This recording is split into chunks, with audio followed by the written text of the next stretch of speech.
Fala aí galera, o pessoal que está ligado no Facebook, vamos ver se agora a conexão consegue se firmar, consegue ficar boa, porque realmente não está fácil aqui esse sinal, mas agora parece que está tudo bem e com certeza aí no final de semana que a galera está curtindo bastante, que o pessoal está pulando bloco de carnaval, vai também participar lá no Sambódromo aqui no Rio de Janeiro, também o carnaval em São Paulo, enfim, ao longo de todo o país as pessoas aproveitando de alguma forma esse período para poder recarregar as baterias, para poder também aproveitar de alguma forma. E no esporte não é diferente. No esporte nós temos várias competições rolando nesse final de semana, o famoso Clássico dos Milhões, que atrai realmente multidões, e além disso nós temos a abertura da NASCAR em Daytona amanhã, da Sprint Cup, já rolou o Truck Series ontem, uma prova super emocionante, e hoje também teremos a Xfinity Series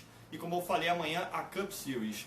Em relação a tudo isso também, o final de semana pode ser resumido sobre a questão da Fórmula 1. A Fórmula 1 ao longo da semana veio lançando vários carros para a temporada. Hoje nós tivemos novamente a Williams apresentando o carro com ligeiras mudanças e amanhã as 3 últimas equipes mostram os carros para o ano de 2017. Tem a equipe Haas, a Haas Ferrari, tem também a Red Bull e a própria Toro Rosso. Espera-se que a Toro Rosso possa ter aí um carro numa cor diferente, inclusive várias equipes lançando carros com alguma modificação bem notável ali, seja na pintura ou no chassis. Tá certo que o chassis realmente, ele por regulamento, ele já teria que ter as mudanças necessárias para esse ano, só que as equipes tentando, os times ali, achar soluções diferentes para dar o famoso pulo do gato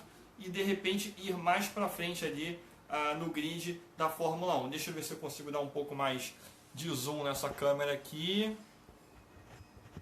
Aqui está meio difícil. Vamos aí, aproveitando, vamos também, se acostumando a esse jeito de fazer lives no Facebook. Em breve eu vou marcar um dia bem específico aí, bem no calendário, para que as pessoas possam acompanhar com a gente. Bom, ao longo da semana nós tivemos vários carros lançando, como eu falei, e a primeira delas na semana foi a Sauber. A Sauber que vai ter os pilotos nesse ano, o Marcus Ericsson, que ele já vem no time há 2 anos, e além dele está chegando também o Pascal Wehrlein. Quem diria o Pascal Wehrlein, ele que poderia ter ido parar lá na Mercedes, ele que era test driver do time, acabou que não deu certo, e ele ficou mesmo com a vaga que era do Felipe Nasser. O Felipe Nasser merecia aí um cockpit bem mais competitivo, e acabou não ficando nem na Sauber, nem em equipe nenhuma. Bom, a Sauber ela tem agora o aporte financeiro de uma empresa suíça, o mesmo país originário lá também da equipe, comandada pela Monisha Kauterborn. E assim, a própria Sauber, ela tem essa dificuldade ainda de ser garagista. Ela tem as origens da Fórmula 1, ela ficou muito tempo comandada pelo Peter Sauber, só que ela não andou também junto com uma parceria por grande tempo ao longo da história. Ela chegou a ter o casamento com a BMW, mas esse casamento acabou, a BMW saiu fora e ela voltou a ser garagista. Então, com bem menos dinheiro que as outras, só quando acaba dando um pulo do gato, só quando realmente acaba conseguindo alguma solução aerodinâmica, de novo regulamento, bem diferente dos outros, para poder conseguir pular na frente. Só que com bem menos investimento fica mais complicado. Galera acompanhando a gente aí, o Paulo Alexandre Teixeira, tem gente perguntando aqui, James, me diz uma coisa, para que serve aquela barbatana nos carros desse ano? Bom, a barbatana, ela melhora o fluxo de ar na parte traseira na parte traseira do carro, Ela pode direcionar melhor o ar ali, para a asa traseira, tem os pneus traseiros também, isso é importante. O que eu estava até lendo em relação a isso é que se de repente essa solução ela não se mostrar na pista, nas corridas, tão boa assim, de repente ao longo do campeonato ela pode ser até eliminada, ela pode ficar pelo caminho novamente. Ela foi usada há alguns anos, no final dos anos 2010, por várias equipes, por várias situações ali, e ela ajudou muito nesse quesito de direcionar o ar, melhorar o fluxo da aerodinâmica no carro. Só que naquela época também tinha o famoso F-duct, né? Que o piloto próprio acionava ali, né, pelo cockpit, e o ar era direcionado em determinado momento para a parte de trás do carro ali, e isso ajudava também na aerodinâmica, na própria dinâmica, né, do carro na pista em movimento ali na velocidade. Então, assim, voltando a falar da Sauber, ela apresentou, na minha opinião, um carro muito bonito, um carro azul mais escuro em relação ao ano passado, não tem mais o patrocínio do Banco do Brasil, entendeu? Tá até o Paulo Alexandre Teixeira falando que a barbatana é para segurar o downforce em curvas de alta velocidade. Também para evitar a turbulência na zona da asa traseira. Exatamente, mais ou menos como eu estava falando também, ele detalhou um pouco mais agora. Felipe Lima de Mello participando com a gente também do dispositivo.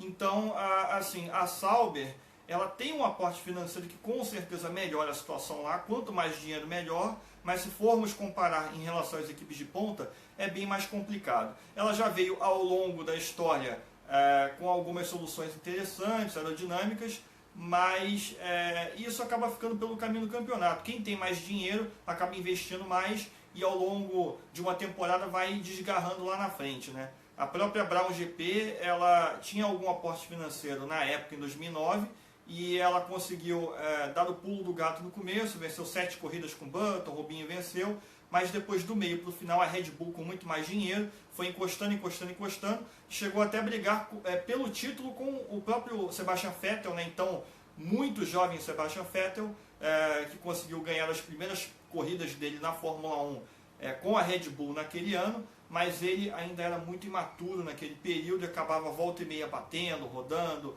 tocando os rivais, e isso possibilitou para ele ficar apenas ali com o vice-campeonato. Então, sobre a Sauber, as chances dela realmente seriam pequenas ainda, né? A gente realmente poderia torcer aí para o Verlaine, ele que tinha uma vaga interessante que poderia ser na Mercedes a caráter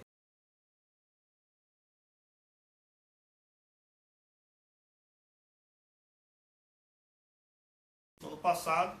Não houve essa possibilidade, não houve essa situação, ele acabou indo parar lá numa equipe de fundo de grid e ele terá pelo menos mais uma chance de mostrar talento, já que a Manor veio a encerrar as operações, não continuou para essa temporada, né, acabou falindo, e se ele ficasse aguardando uma situação sem depender da vaga na Sauber, seria realmente muito complicado.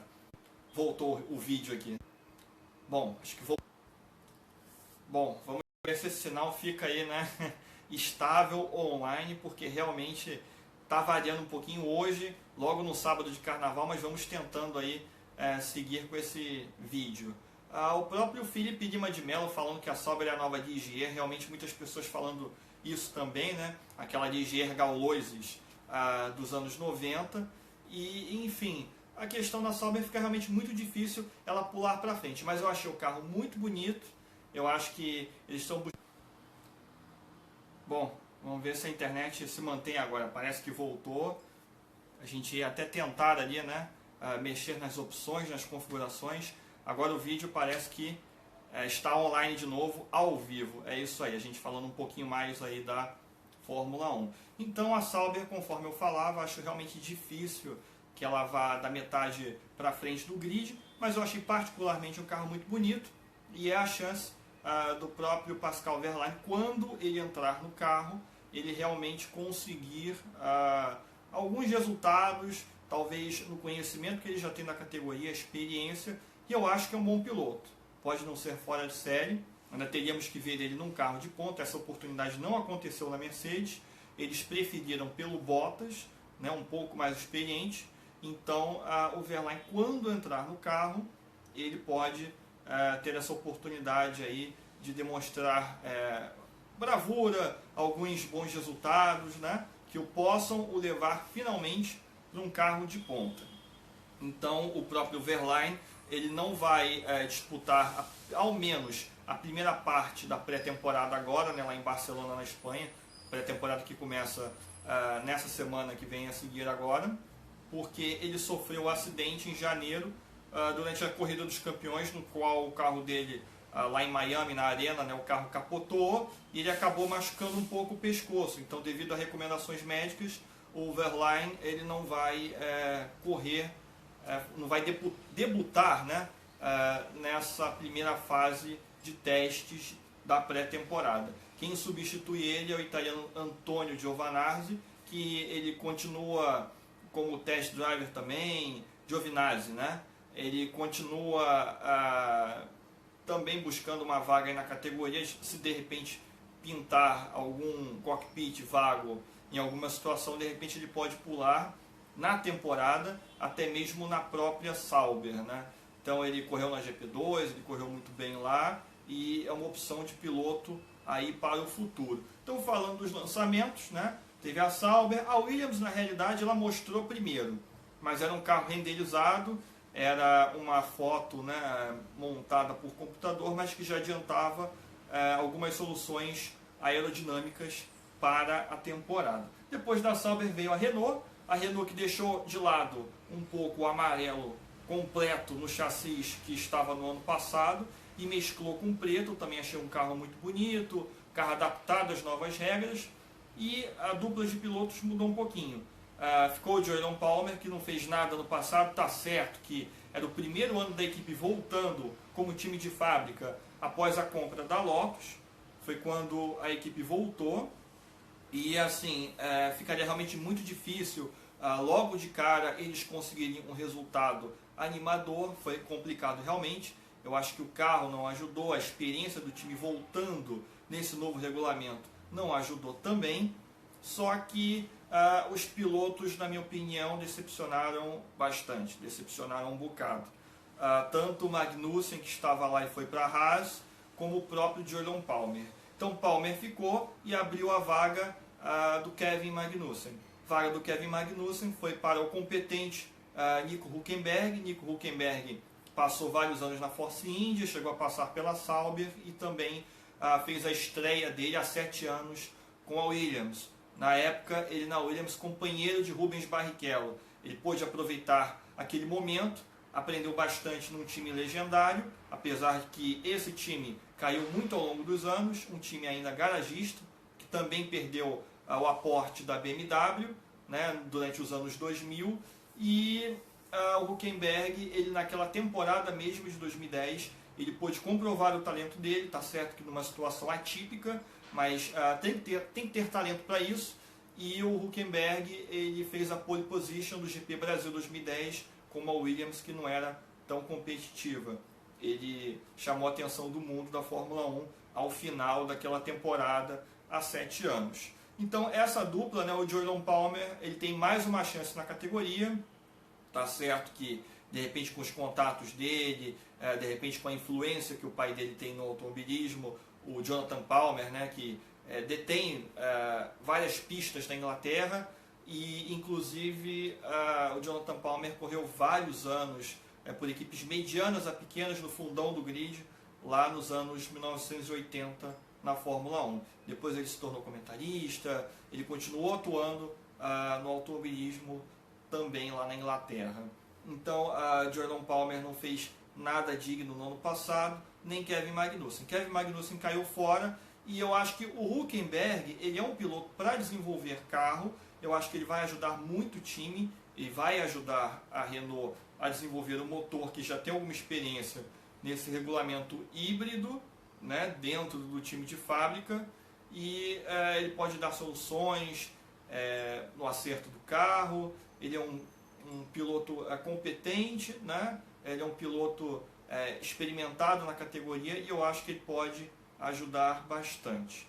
O Jolyon Palmer tem mais uma chance aí, como eu falei, né, de tentar mostrar o talento dele, de fazer a diferença, e terá uma temporada inteira para isso. Em relação ao carro, muita gente está elogiando, está achando que a Renault pode dar também o pulo do gato nesse ano. Eles têm dinheiro para isso. A diferença deles para a Sauber é brutal, e eu acho que assim eles podem conseguir algum resultado razoável, mas não acho que eles vão fazer nada tão digno de nota, não acho que eles vão fazer nada excepcional. Vamos ver, essa é a minha opinião de momento. Os carros não entraram na pista ainda, vão entrar na próxima semana, e aí que nós poderemos ter um aperitivo, degustar, né, esses resultados para poder chegar a alguma conclusão ao longo dos testes e assim ter uma previsão, né, ter uma expectativa do que nós poderemos ver ao longo da temporada. Não acho que a Renault vai fazer muita coisa ainda neste ano. Pode ser melhor que o ano passado, onde eles marcaram pouquíssimos pontos, só ficaram na frente da Sauber no campeonato, mas eu acho que essa evolução vai ser pequena ainda. Eu acho que ainda são precisos vários anos, ao menos aí umas 2 temporadas, para que a Renault pule lá na frente, conforme foi no período dos anos 2000, no qual Alonso, Fisichella conseguiram resultados dignos de nota, até o Trulli, né, vencendo prova em Mônaco, a única vitória dele em 2004, quando o Schumacher bateu naquela ocasião. E então, para voltar àquele período de glórias, né, de títulos, né, em 2005 e 2006, que aconteceram com o Alonso. Acho que ainda falta bastante. Acho que não dá para a Renault ainda. Bom, depois desses lançamentos, eu estou com a lista aqui deles, né?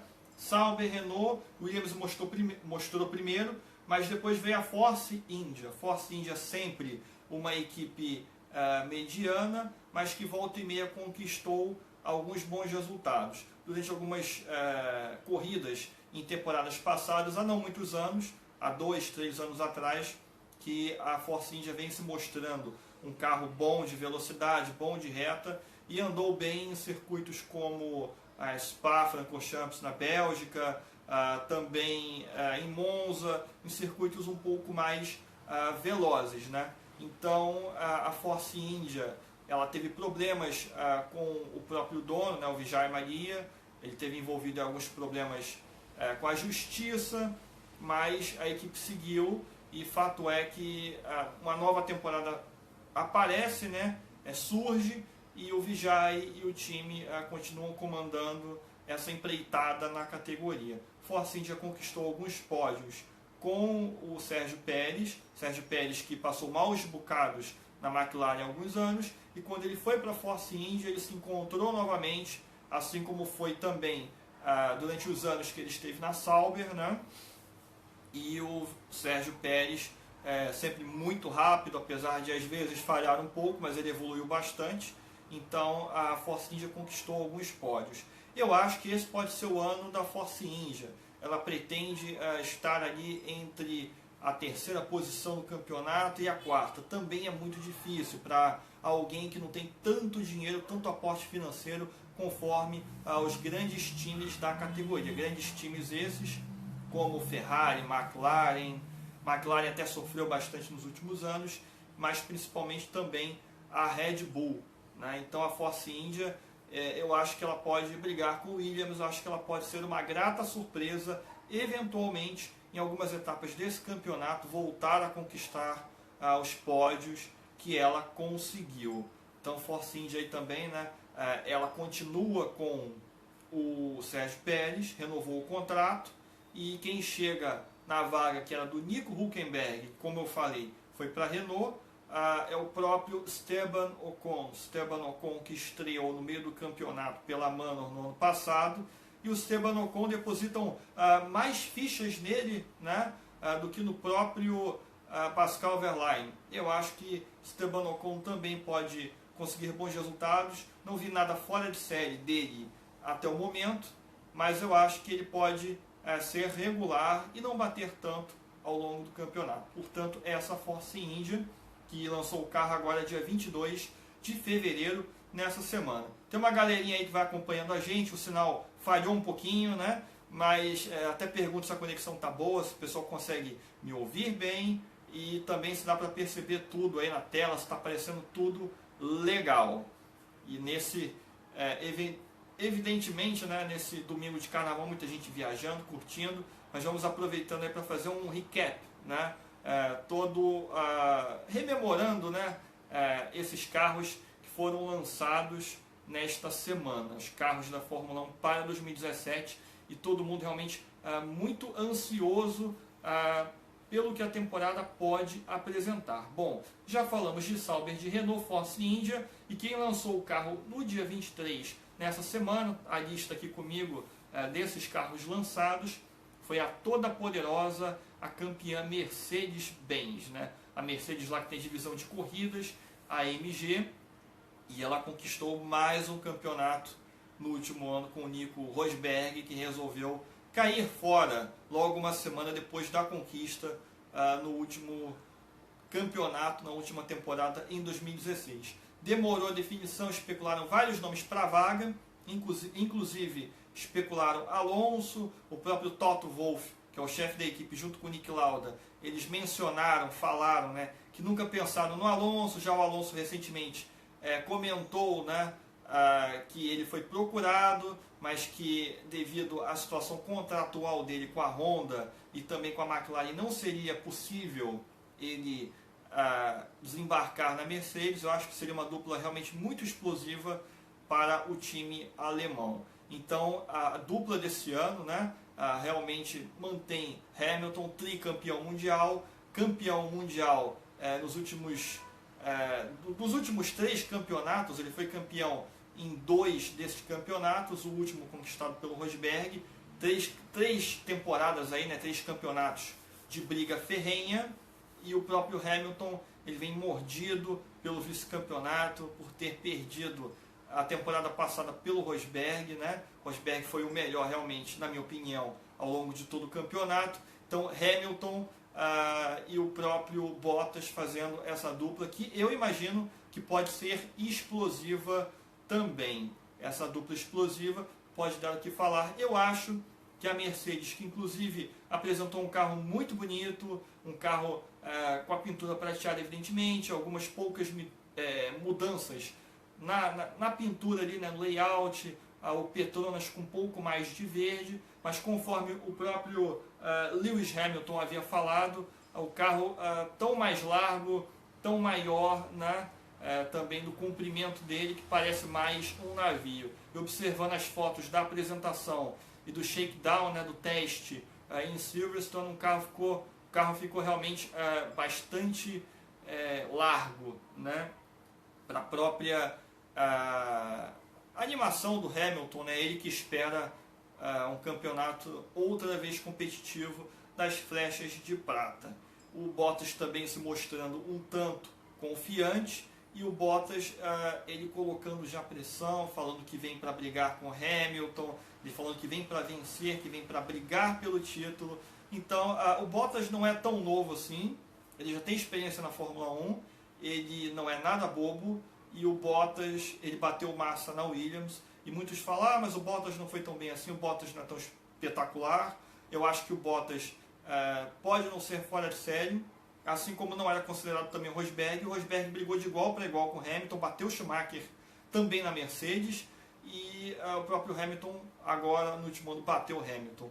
Então o Rosberg bateu o Hamilton. Então eu acho que realmente, se o Rosberg não era bobo, como se mostrou realmente na prática, eu acho que Bottas também não é nada bobo, e eu acho que ele vai chegar junto. E sobre a Mercedes, num aspecto geral, eu acho que eles vão continuar dominando o esporte, eu acho que eles vão continuar na ponta, vão continuar muito competitivos. Eles que estão até testando uma pequena asinha acima da barbatana, ali, né, na tampa do motor, uma solução aerodinâmica completamente diferente, que até o momento ela vem permitida no regulamento. Eu não gostaria de ver essas asas muito proeminentes, né, disponíveis no campeonato. Eu acho que elas deixam o carro muito feio, e os carros nesse ano, apesar de algum detalhe ou outro, por exemplo, eu achei a Force India muito feia, com toda a carenagem cinza, o chassi também no aspecto dele, né, nas linhas do carro, não achei interessante do ponto de vista estético e do tempo que eu acompanho a Fórmula 1, há praticamente 20 anos aí, né, completei 20 anos na temporada passada, acompanhando mais de perto o esporte, mais intensamente o campeonato ao longo da televisão, de internet que já havia na época 20 anos bem limitada, na internet de escada. Então, voltando a falar da Mercedes, eu acho que realmente eles vão continuar na ponta, eu acho que eles vão continuar no topo, só que esse gap, essa diferença vai diminuir um bocado. Eu acho que Ferrari, nem tanto assim, mas a Ferrari pode encostar, só que quem vai desafiar mesmo a Mercedes ao menos um pouco, será Red Bull com Verstappen e Ricciardo, e também pode chegar junto ali a McLaren, equipes que nós vamos falar aqui. Então, com toda a experiência de regulamento, eu acho que com a confiança que eles têm, com o staff técnico que eles têm, mesmo perdendo o Rosberg e perdendo o Paddy Lowe, que se encaminhou para a Williams, né, o diretor técnico, eu acho que eles vão continuar no topo. O que torcemos e esperamos é que esse gap não seja tão grande assim conforme em outras temporadas, que permitiu que apenas lá na ponta os dois pilotos do time brigassem pelo campeonato. Depois da Mercedes, veio ontem, dois lançamentos aconteceram, né?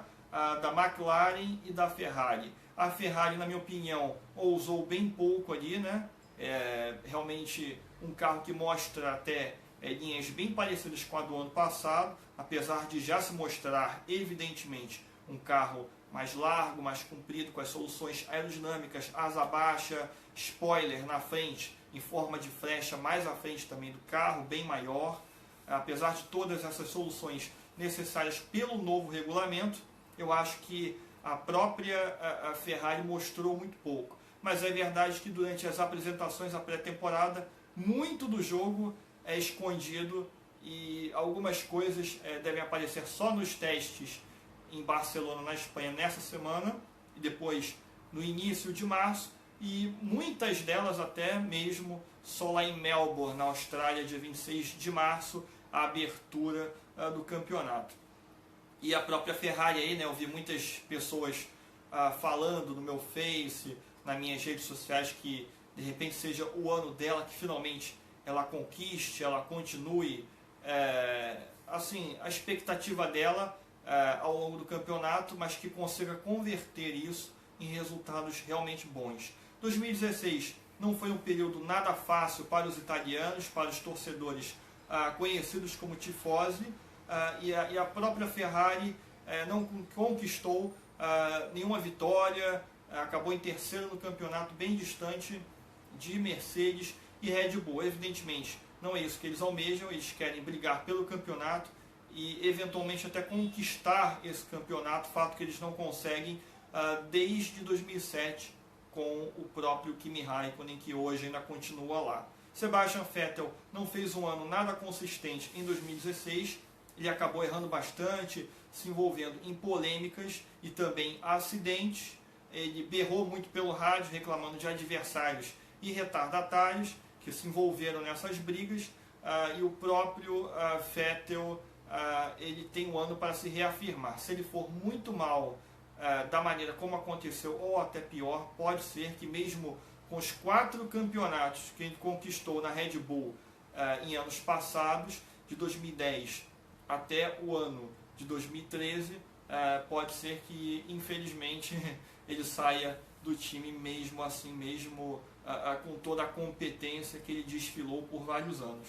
O Vettel, evidentemente, ele é um piloto muito competente, conforme eu falei, ele tem os méritos dele nos campeonatos que ele conquistou, nada foi à toa, só que ele se mostra eventualmente um cara que fica muito mais fácil, muito mais competitivo na pista, quando ele pega um carro pronto, um carro com pouco a desenvolver até, né? Um carro de ponta, um carro vencedor realmente de campeonatos, e aí ele acelera tudo. Se ele tem que desenvolver, se ele pega um time em dificuldades, conforme aconteceu principalmente com a Ferrari no ano passado, aí ele desanda, ele cai de rendimento, cai a motivação, e ele vai ficando para trás, começa a reclamar muito, o que são algumas características até também de grandes pilotos quando passam por dificuldades. Mas existem aqueles que acabam desenvolvendo, e existem aqueles também que só sentam o pedal da direita e acabam acelerando e aí vencendo. Então o Vettel precisa de muita resiliência, paciência, que ele dê sorte de realmente o carro ser muito bom para poder ir para frente. Kimi Raikkonen fez um campeonato muito consistente no ano passado, pontuando bastante, e esse 2017 pode ser o último dele na Fórmula 1. Então vamos aguardar o que pode acontecer. No time, Maurizio Arrivabene continua comandando a divisão de pista ali, né? e o presidente Sergio Marchionne faz uma pressão danada em todos, e desde o final, desde a metade do final do ano passado, o Sergio Marchionne ele demitiu vários profissionais da equipe, ele demitiu várias pessoas que estavam lá, já que a coisa não andava nada bem, a Ferrari não se encontrava, apesar dos resultados do Raikkonen, mas não venceu nada, bem longe de conquistar o campeonato que eles almejavam, finalmente. Então, Sergio Marchionne, como presidente do grupo, ele acabou promovendo várias pessoas que estavam mais abaixo e não tem tanta experiência de automobilismo direto ali na pista. Isso pode ser muito temerário, pode ser representado como mais um movimento completamente desesperado dos italianos, do pessoal que trabalha em Maranello, a sede da Ferrari, e apesar do lançamento em Fiorano, que aconteceu pela internet nesta sexta-feira, temos que aguardar ver se essa solução, trazendo gente mais jovem para comandar a equipe também, essa solução do Marchionne pode dar certo. Do jeito que as coisas vão na Ferrari, todo esse desespero, toda essa situação, eu estou achando que vai ser muito complicado a Ferrari mostrar alguma competitividade fora de série ao longo do ano.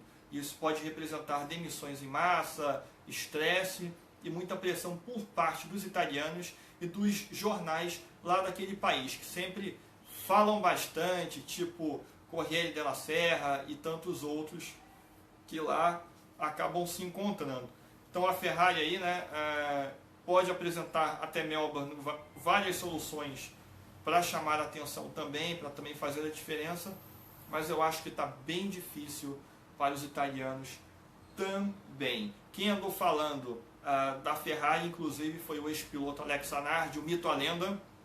O Zanardi, que foi também, né, legendário nos Jogos Paralímpicos, ele conquistou medalhas, inclusive na participação dele no Rio no ano passado e também em Londres 2012, no ciclismo de estrada.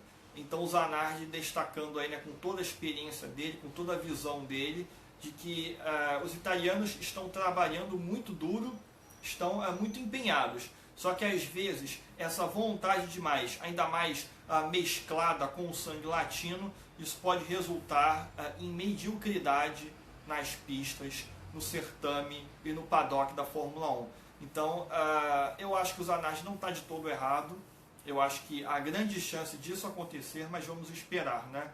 A Ferrari, como o time mais querido da Fórmula 1, muitos esperam que eles voltem a brigar lá na ponta, que possam brigar com Mercedes pelo campeonato. Vamos aguardar para ver.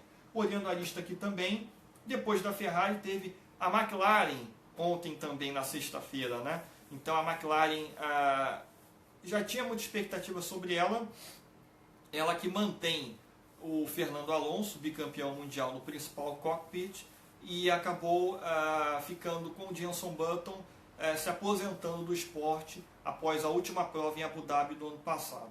Então, Jenson Button se aposentando, virou o piloto de testes do time, e quem subiu foi o jovem belga Stoffel Vandoorne, ele que andou na GP2, e o Stoffel Vandoorne, ele que fez apenas uma prova no ano passado, teve a oportunidade e pontuou com o 10º lugar no Bahrein. A prova do Bahrein, que teve a ausência de Fernando Alonso, já que o Alonso teve aquele acidente terrível com Esteban Gutierrez da Haas, no qual o próprio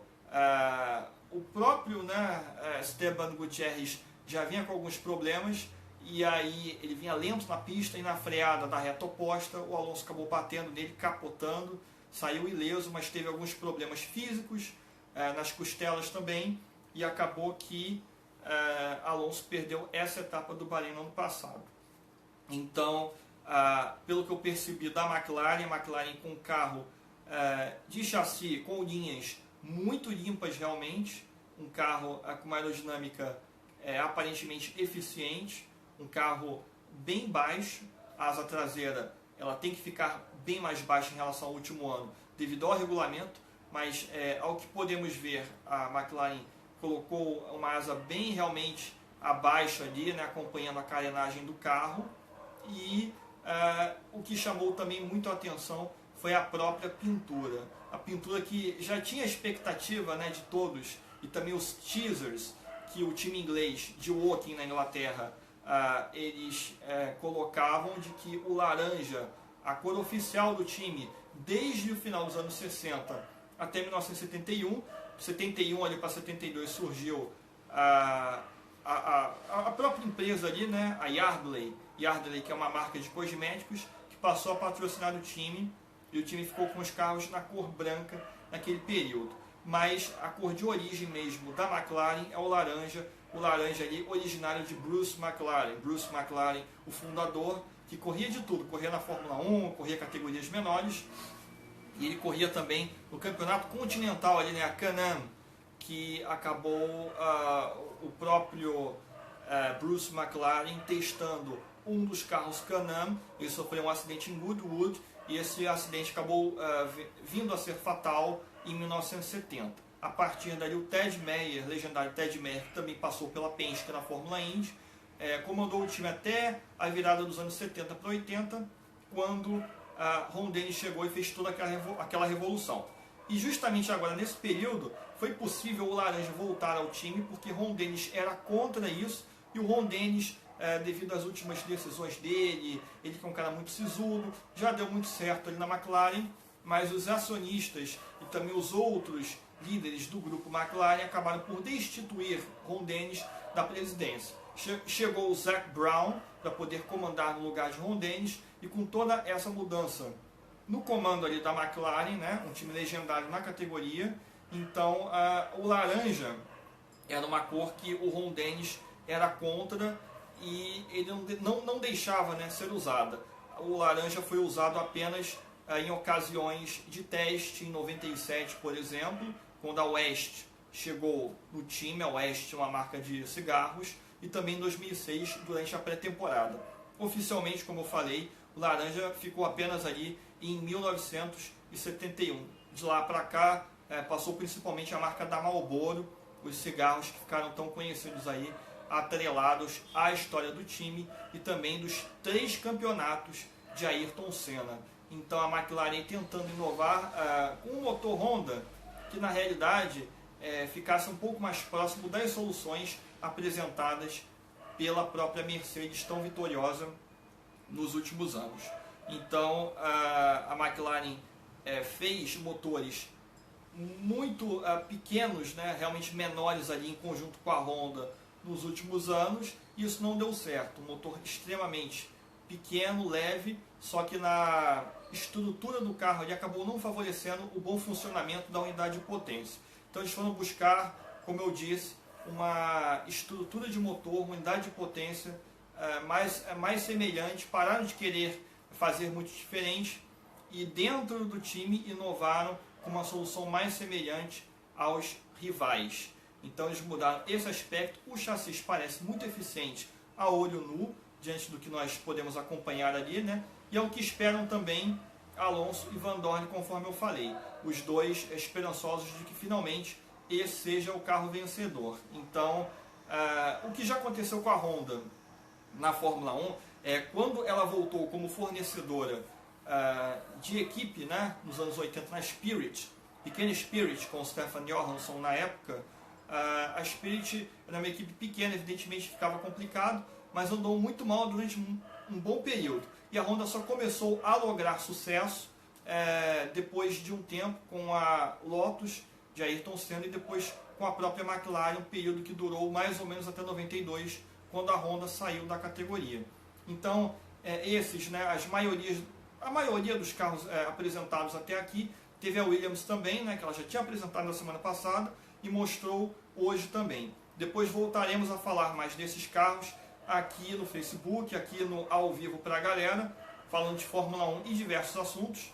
De vez em quando eu vou postar esses vídeos aqui, esse contato com a galera. Espero que vocês tenham gostado dessas informações todas e que esse contato seja retomado realmente com muito feedback da galera. Então curtam muito seu carnaval. Obrigado a todos que em algum momento curtiram, acompanharam, assistiram, e até a próxima. Valeu, galera, um grande abraço e fiquem com Deus e tudo de bom para vocês. Muito sucesso, muita curtição e que seja um período aí excelente para todos esse carnaval em 2017.